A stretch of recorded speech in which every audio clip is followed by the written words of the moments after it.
Maintenant, nous avions pris l'initiative, comme je vous ai dit tantôt, déjà à Washington, nous avons échangé donc avec différentes fondations, Fondation Khadim Rassoul, Islamic Tijaniya Foundation, notre fondation, Fondation d'appui aux initiatives pour la promotion de l'islam.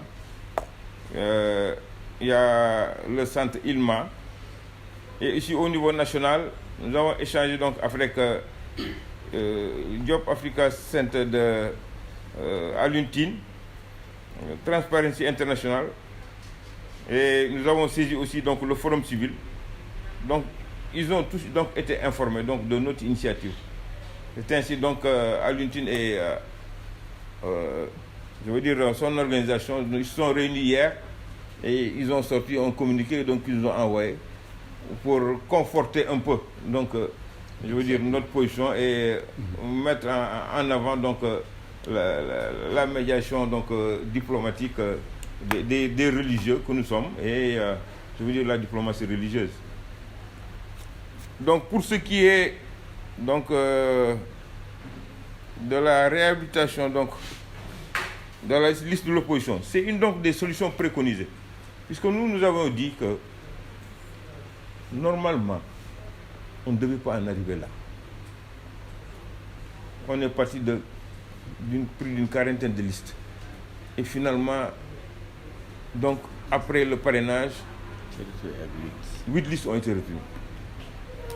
Sur ces 8 listes, dans un premier temps, donc, il y a eu des recours.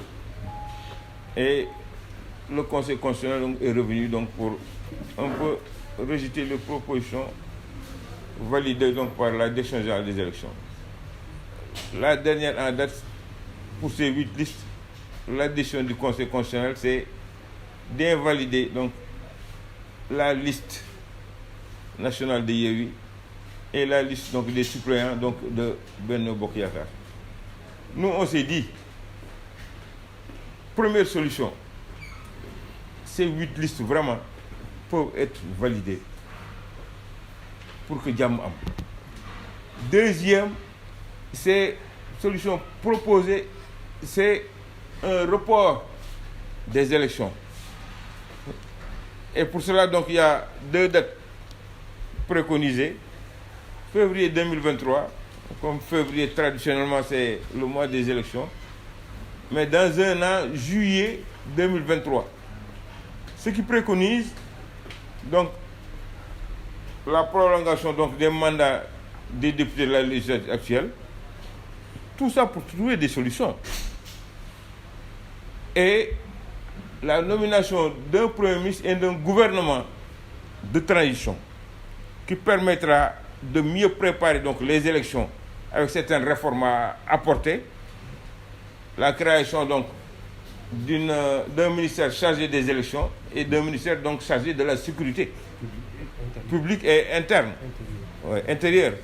Comme vous avez vu tantôt, il y a quelques jours, les gens ont été paniqués. Chaque jour, il y a eu des crimes abjects.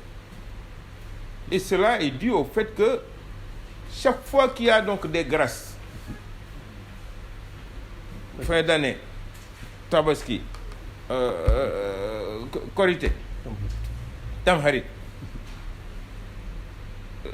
le pays est parsemé donc de cadavres, puisque les graciés, la plupart qui devaient purger 10 ans, purger 5 ans, c'est des assassins, c'est des gens qui ont été retenus pour des trafics de toutes sortes, de médicaments, de faux billets, hein, et de blanchiment, et des criminels, de vrais criminels.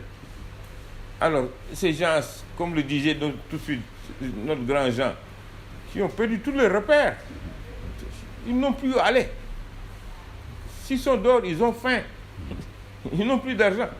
Conséquence, je refais mes crimes et je repars là où j'étais, puisque là, c'était vraiment un havre de paix, puisque j'avais à manger, j'avais tout ce qu'il me fallait. Donc c'est... voilà.